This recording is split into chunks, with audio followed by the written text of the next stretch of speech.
Got the rear end cleaned up and painted, wire wheeled and scraped the rear end really good. Got it all painted. Wire wheeled the drums and painted them. Got the backing plates all painted up.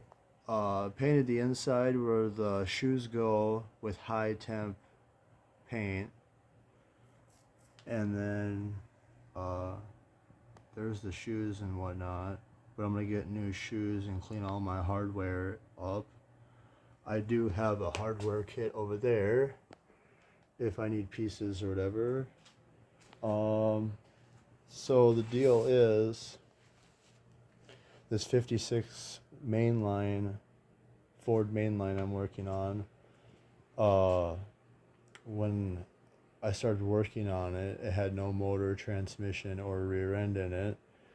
And well, I don't know a lot about these era of cars, so I just kind of started getting pieces from wherever I could to get this car, well, rolling, moving. And that being said, I ended up finding a 1954 Ford mainline, actually custom line car for really cheap, and the car came with a 223 straight six and a 3 speed. Uh, yeah, and the motor was on an engine stand, and the guy bought the engine and the motor and a bunch of parts, and he was going to rebuild the car, and some time went by and he just needed to get rid of it, and I ended up buying the car, and the car needed quite a bit of work, but I ended up taking the rear end out of that 54 and putting it in my 56 mainline, not knowing that the rear drums are 10-inch, not 11s, and the gear ratio is way off. But either way, I put the rear end in the car to get it on four wheels to get the car moving. And uh, that being said, I end up going through that engine, cleaning it up, and putting it in the car. And well, I for the first little like cruise around the yard test drive at my aunt's place, I didn't really notice anything. Uh, well, because I never like drove it down the road, and I just kind of putzed it around. It moved. It did what it was supposed to do. And that being said, I started working on other things on the car, and then when I went to go do the interior, the car needed a windshield, and windshields are pretty expensive. And I'm trying to do this stuff on a budget, let alone buy a expensive headliner and carpet and so on and so forth. So I tried to find another parts car, and I ended up finding a 56 Ford custom line four door, just like my main line is a 56 four door car also. And well, that car, which I thought had a 292 in it, ended up having a 312, and I found that out by taking the motor out. So the car was a what I thought 292 with a 3 speed, and yeah, that's what I needed. And the car had other things that I needed off of it, such as a window, some chrome trim, yada yada yada yada. This car, the floors were completely gone, the rockers were gone, the body mounts were gone. Um, the car was literally sitting, the front core support and the rear like trunk was like holding the car up on the frame, but the car was just, it's gone. So I bought the car for cheap, And I was like, well, I want a V8 in my car. So I pull this motor out and whatnot, and the guy tells me that he knows as it being a 292, it was his dad's car. His dad passed away, yada yada. He wanted to get rid of it. I brought the engine to a machine shop. We started looking into it, and I was getting parts and whatnot. And he looked at the crank and noticed the crank had the dot on the crank, and he measured like I guess the bearing journals and stuff like that, and he said they came out to be a 312 crank, and the motor was already bored 30 over, if I'm not mistaken. And so we ended up boring it over a little more, put bigger pistons, new rings in it. Um, I try to do this stuff on a budget, and I ended up finding new old stock cam and solid lifters.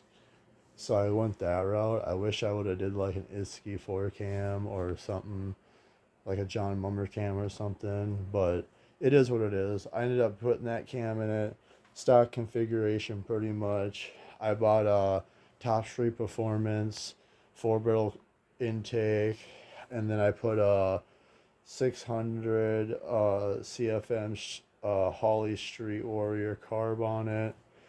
Yeah, the car, it drives awesome now, and this is when I found out that the rear end gear was way off.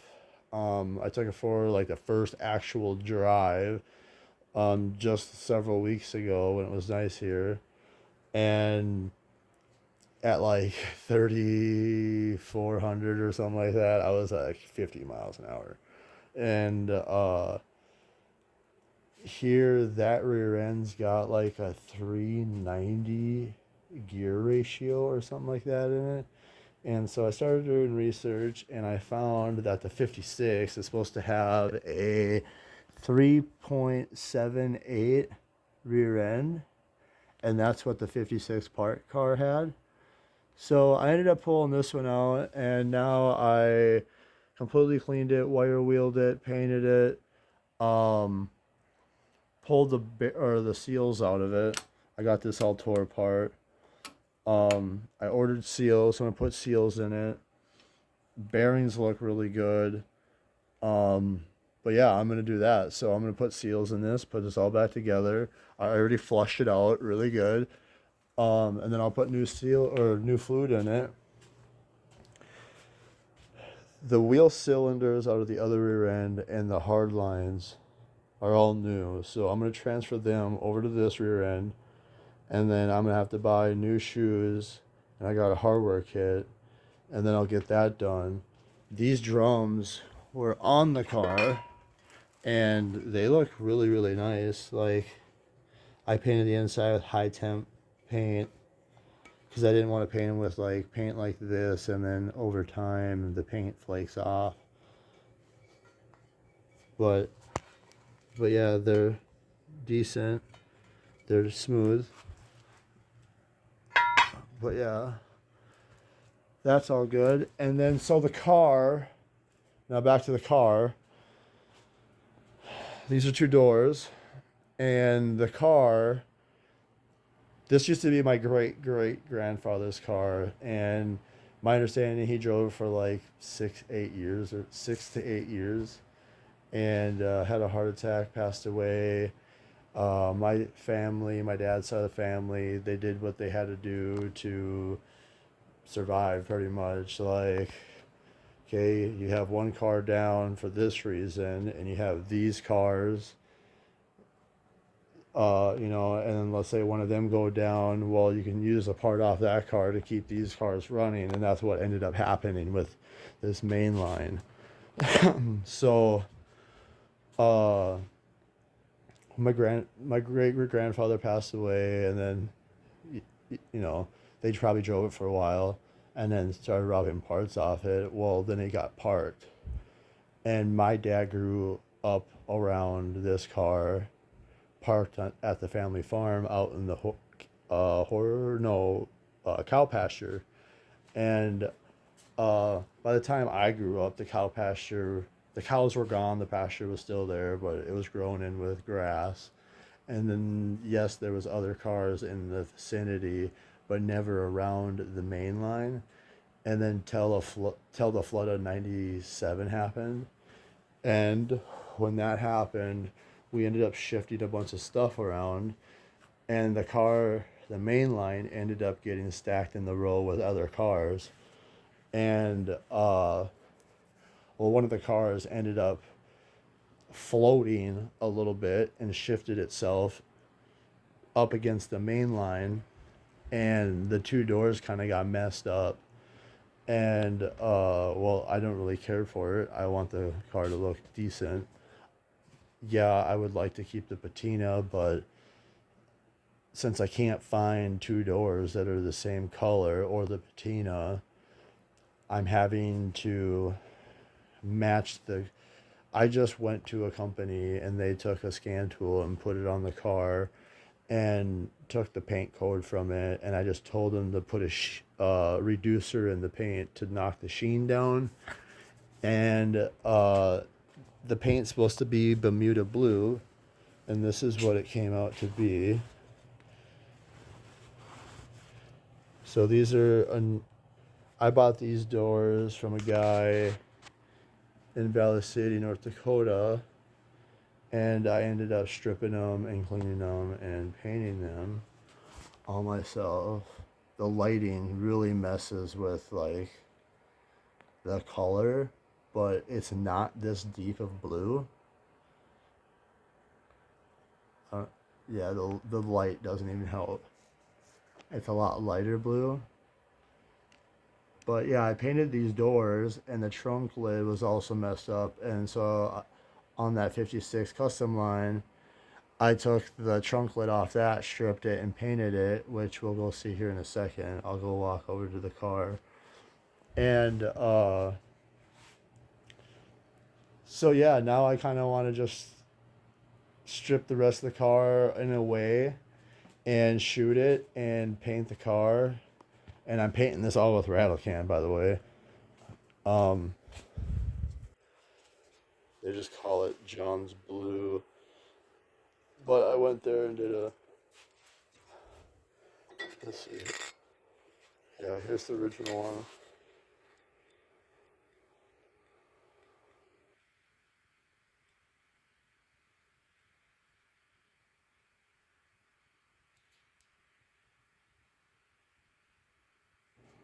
But yeah, so I'm painting all these one door at a time. So I did one door. Well, I did the trunk lid first, and then now it's on the car. But I did this door, stripped it, cleaned it, painted or primed it, painted it, and then once it was done, I put it away. And then I did this door, which is the front passenger door. I did this door too. It came out really nice. But I got new felt. I got new rubber molding for the glass windows. Yeah, I got it all. I bought all that stuff. I got all that stuff off Dennis Carpenter. But yeah, we'll go see the car here in a second. Go to my other garage. I live in an apartment. So I have two single stall garages that I kind of do my little hobby stuff out of, but I make it work. So we'll go to the other garage here.